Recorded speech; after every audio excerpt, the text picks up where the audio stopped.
The deadliest skin in Counter-Strike Major history is the AK-47 Fire Serpent. 3,633 kills across 289 matches. But that's not the whole answer. In fact, it's probably the wrong answer. That kill total is not painting the whole entire story, and there's a few skins catching up to it that are going to take the crown quite soon. But that number I received all came from one question. If we were to go all the way back in time, back to the day skins were born in August 2013, and look at every match we can get our hands on, what skin has killed the most people? Sounds simple, but it's not simple. So let's try to figure this question out without losing our minds completely. So that's our goal, but let's first set some ground rules before we get going. Ground rule number 1, vanilla skins are not going to count. Yes, the default AK has probably killed more than any other skin in the game, but that's not a skin. Counting bots, counting brand new players, casual matches, yes, it would probably be the answer, but we want a skin. Default isn't a skin. 2, wear, stat track, souvenir is not going to matter here. They're all going to be placed in one bucket. A stat track factory new, case hardened, a field tested case hardened, and now the souvenir minimal wear case hardened. Every kill received with one of those is going to be put into the AK-47 case hardened bucket. And for guns with multiple skins like the case hardened, which has a skin on the AK, it has a skin on the 5.7, the MAC-10, all those knives, those are all going to be separate entities. Because if we count the case hardened and other skins that share camos under one big giant umbrella, it's really more so of a volume game which skin has Valve released the most, and isn't really a true account of which actual skin got the most kills. Also, sometimes you have skins with the same patterns, but, have different names. So do we count those? There's a lot of gray area there, so each skin will be treated individually. Now, you might be asking yourself, how is this possible?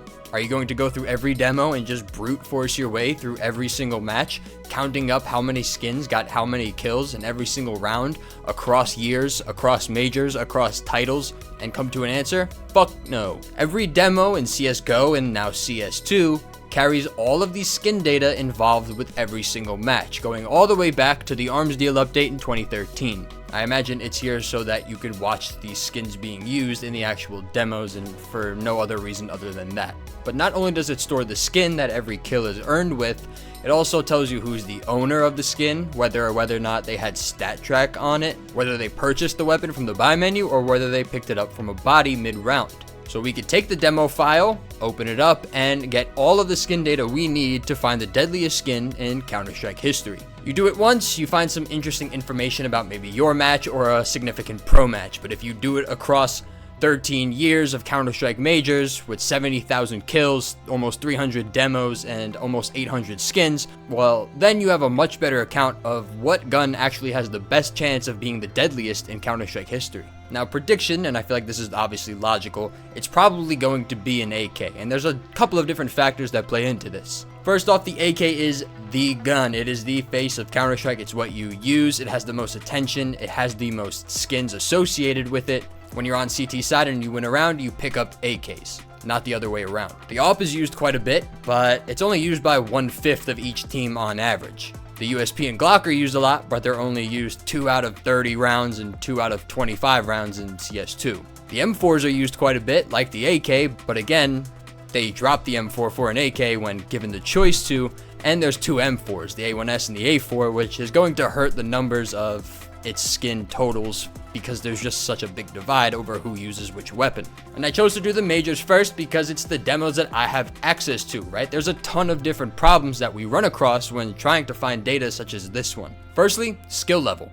If we only look at Legendary Eagle and up in CSGO and 20k up in Premier in CS2, well, these players play the game more, they like the game more, thus they're probably a little bit more inclined to purchase more expensive skins because they devote more time of their life to this game. Compare that with a casual player who has 100 hours on the game and he plays only once or twice a week. He's not going to have a $10,000 inventory. So if we only look at the people that play the game a lot, well, those skins are going to be overrepresented, the more expensive ones. And in the same vein, if we only look at casual matches and players who play once or twice a week, well, probably the cheaper skins, the weekly drop skins, those are going to be commanding the most numbers in terms of kills, but we know that probably not to be the case.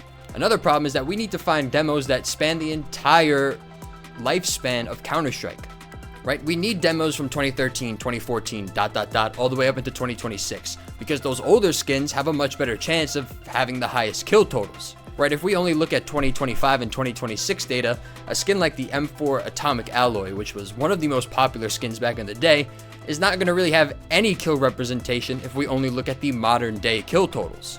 Skins also need to be from differing regions. If I only look at North America East, where I'm from, well, the median income is not as bad as somewhere in like rural India. In rural India, they're going to have a less likely chance of having an expensive inventory compared to someone in North America on the East Coast. So in order to gain accurate data, I need some demos from over there. I need some demos from here. I need some demos from out west in NA. I need some demos from EU, Africa, Australia, every single continent. We need demos from everywhere. And they need to be from different people. I can't use my demos because the kill totals from my skins are going to be in every single game, which is going to poison the dataset. And that is why I'm starting at the majors. Now, are there problems associated with the major games? Yes. For one, these people play Counter-Strike for a living, and they earn salary for playing Counter-Strike. Thus, they're going to have expensive skins. You have fans that lend them skins, they play the game, they enjoy skins. I'm sure they have a much more expensive inventory than any old player. So yes, the more expensive skins are going to be overrepresented in this dataset, but it does solve a lot of the variables we have, like time span.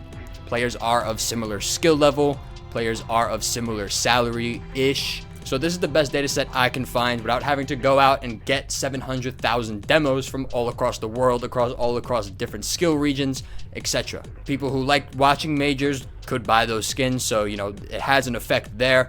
Also, if they're playing Counter-Strike for a living, they're also going home and using the same skins they used at the major, so maybe it's really not that overstated as much as we think it is. Some players are going to dictate the data that we're using more than others. Better teams make it to the playoffs more often. Better teams go further in the major playoffs.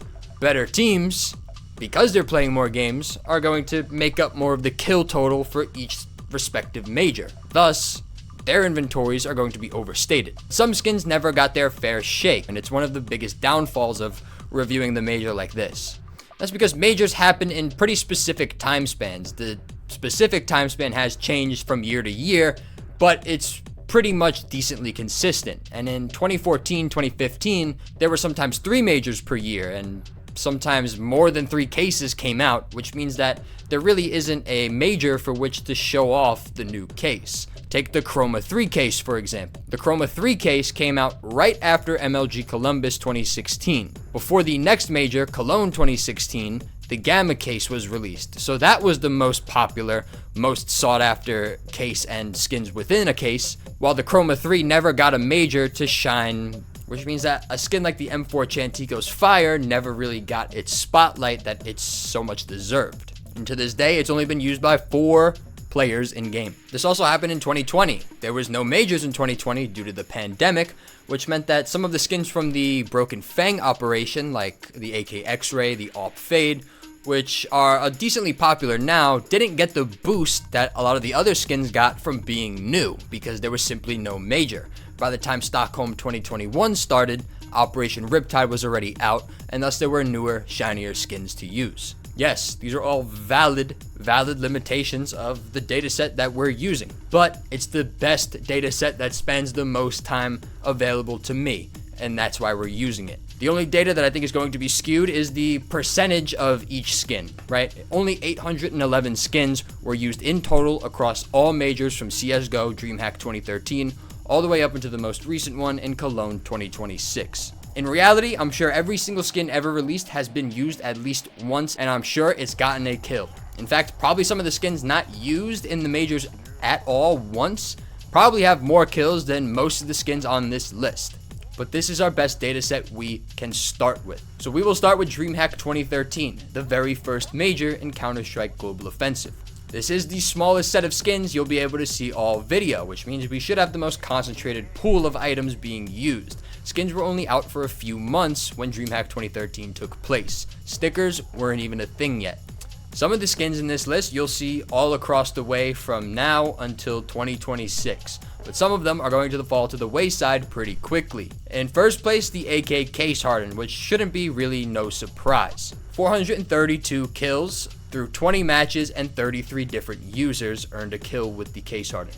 And across those kills, it had a 60% headshot percentage. Now, if you were to guess the number one killing skin at DreamHack 2013, probably most of you would have guessed the case hardened. It was one of the most popular skins at the time, and it still is to this day.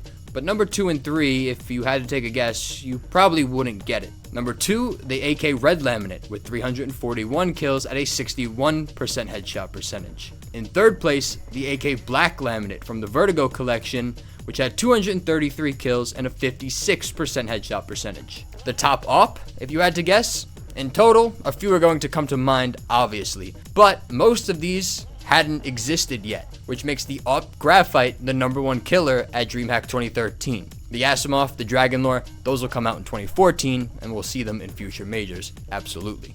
But you're thinking the Fire Serpent came out in 2013, where's that? Well, it's the 4th best AK at 214 kills. And it barely reached 4th place. The M4 Zerka, which hasn't gotten a kill in a major since 2017, almost beat it out with 192 kills. So time goes on, and this is really a race of the most timeless skins. New cases come out, people use new skins when they come out in the majors, but some of them just go back into the shadows from which they came. The real contenders are going to be the ones that come out and are perennial favorites up until this day. And by the year 2020, we see this fact come to fruition. The Fire Serpent sits at 2,700 kills, the Redline 2,488, the Vulcan 1,588, the Case Hardened 1,370, and the Op Asimov in 5th with 1,269. The most used M4A4, though it's not in the top 5, is the M4 HAL, obviously. The top used A1S is the M4 Cyrex. The most used pistols were the Glock Fade and the USPS Orion. Now we have a real competition. As time goes on, more skins come out. More skins are more popular, yes, but there's simply more skins to go around, which means that each skin individually gets less kills per major. But the usual suspects are still there. As we said, the most timeless skins are going to do the best. And then we get a new challenger. In 2019, with Operation Shattered Web, the AK Wild Lotus gets released with the St. Mark collection. The pro scene loves it. The price point doesn't scare anyone at the pro level because they're pros who get paid to play the game anyway. And ever since then, it's had the best trajectory in terms of per major kills, oftentimes leading every single major playoffs with how many kills it gets. Don't you hate sitting there looking at your pending funds for over 7 days until you're able to buy new skins? cs.money just killed that wait. cs.money has been the go-to trading platform since 2016. And now, with their new instant cash out feature, you will receive real money the second your skin is sold. No more 7-day holds ever again. Cash up to 15% of your total, up to $300 at a time immediately. And the rest holds up too. Swap out your old skins for new ones with the trade mode, or purchase your skins directly from their instant delivery or peer-to-peer marketplace. Prices sit below Steam, over 1 million skins to buy and trade from, and you could top up with Visa, MasterCard, PayPal, or crypto. Link is in the description. Follow it to buy and sell skins conveniently and profitably. Go color your game. From major to major, some skins see a little bit more success than others, and that's because metas change. While the AK, M4, and AWP are always going to be there, sometimes they do fall a little bit to the wayside, like when the AUG and SG became meta for quite a short amount of time, I believe in 2018 to 2019. These were subsequently nerfed, but that's not the only meta in the game. A lot of the rounds are eco rounds, a lot of the rounds are force buy rounds, which means a lot of pistols and SMGs are bought, and a lot of skins within those classes of weapons get kills too. But the meta does change around a little bit too much for each one to make a real significant amount of noise at the top of the leaderboards. 2014, the CZ was a pocket rifle. In 2015, the MP7 took over the SMG meta. 2016-2017, the UMP took over the SMG meta. Since then, it's kind of been the MP9, the MAC-10. Pistols were used a little bit more in CSGO, whereas more people now opt for SMGs in general in CS2. The 5.7 is in a really good place now. It wasn't that good back in CSGO. The P250 kind of did the same thing back then, being able to one-shot headshot, so it probably got more kills back then as opposed to the 5.7 now. But after 2021 and Stockholm 2021, CSGO sort of received a content drought in a way. We still received cases, but they were very few and far between, especially compared to what people were used to in 2016, 2015, where multiple cases were coming out per year. So that kind of got rid of the recency bias for a few majors, Antwerp, Rio, and Paris.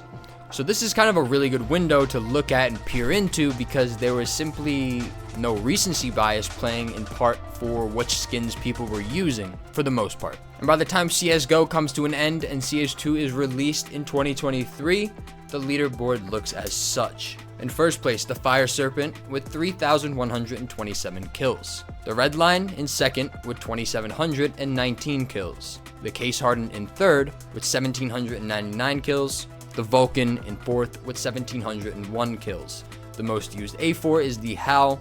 The most used A1S is the Cyrex. The AWP Asimov and AWP Dragonlar are having a competition with 1347 and 1305 kills respectively. The Orion and Glock Fade still the two most used pistols. So kind of the same skins, just with bigger numbers attached to them. But the new guard is coming to take their throne. Some skins will look different aesthetically in CS2, as we'll learn. And the Wild Lotus is on a crazy pace to take the throne very, very soon. But it's going to take a lot longer than you think. But CS2 changed the rules. And it's sort of a constraint of what the data we're looking at is. MR12 and MR15. In CSGO, you needed to win 16 rounds to win the game. In CS2, you have to win 13.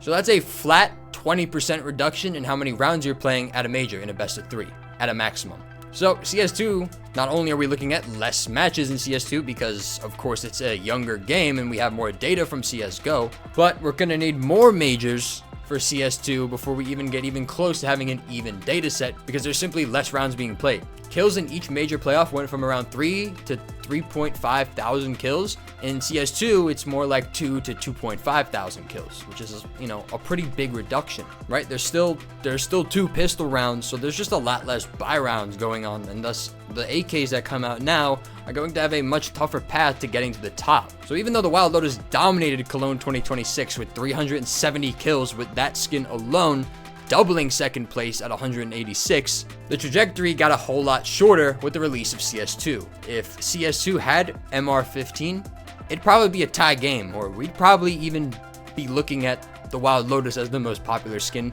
most deadly skin right now. Other than that, CS2 is more of the same. The Armory in 2024 releases. The Armory is Operation adjacent in terms of the content it releases, skin-wise, content-wise, aesthetic-wise. So of course, those new skins, their recency is going to play a part. But as I said, this data is not perfect. This is just a test run for the demo viewer tool that I have and what we could do with it. So let's total everything and look at the aggregate data. 68,000 kills, 300 demos across every major playoff from the beginning to currently in CS2.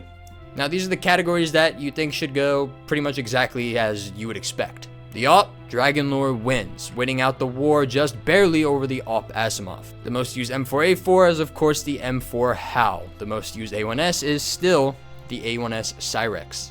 The most used pistol for the USP comes out to the Kill Confirmed, overtaking the Orion in the last couple of years. The Glock Fade does not get beat out though, it still is the number 1 Glock with 642 kills. Number 2, the AK-47 Redline, 3,392 kills. Now I definitely would have not had that in my top 3 or probably top 10. Who buys a Redline though? AWPers. AWPers don't care about their AK skin as much as their AWP skin. A Redline is that perfect balance between a nice looking skin and something decently budget. It looks great with sticker crafts, which leads to a lot of people lending like iBuyPower Redlines to players. No one gets mad, no one dislikes the Redline. It's just like a canvas skin. And it stands the test of time. It's overtaken the Fire Serpent in pretty much every major since 2018 and how many kills it's getting.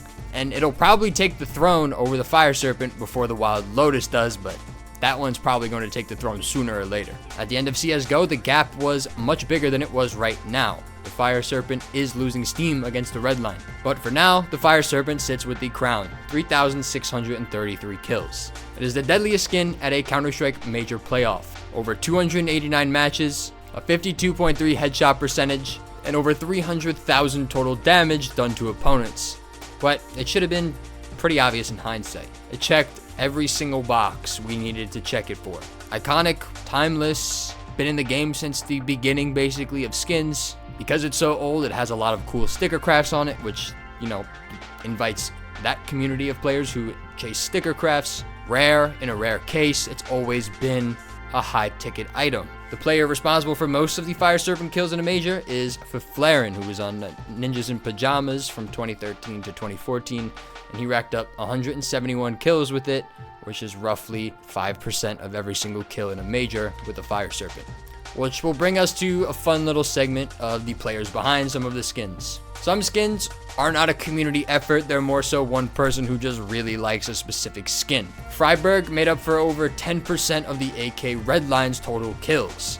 Snacks makes up 100% of the MP9 Dry Season's kills, which is not many, but I made 10 the minimum for it to be qualified. The most contribution from one player on an AK that I could find was Rops with the AK Bloodsport.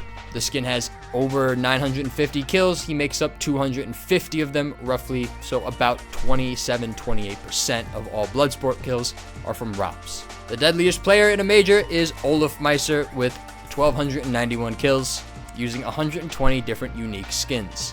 Device in second with 1,196 kills, using 143 different skins, the most we have in the game. And Get Right with 1,127 kills. In Cologne, Monesi, Nico, and Kiyosuke led, so of course they make up a lot of the data. Some weird ones. Kenny S, the guy known for using an AWP, and his AWP name, the Magic Stick, it's actually not his most used AWP. His most used AWP is an AWP Dragonlord by quite a decent margin. Shroud, you would expect his most used gun to be the StatTrak Fire Serpent that we all know and love, Sprayquaza, but it's not. His most used skin is an M4 Desert Strike, right? We all know it's the Sprayquaza, but again, we're looking at a limited data set, so those are some of the limitations of what we're doing. Most kills in overtime, the AK Fire Serpent with 133, although the red line is just right behind it with 131. 7,760 skins had name tags, and there are roughly 2,700 wallbang kills out of the 70,000. And the stat that'll never be beaten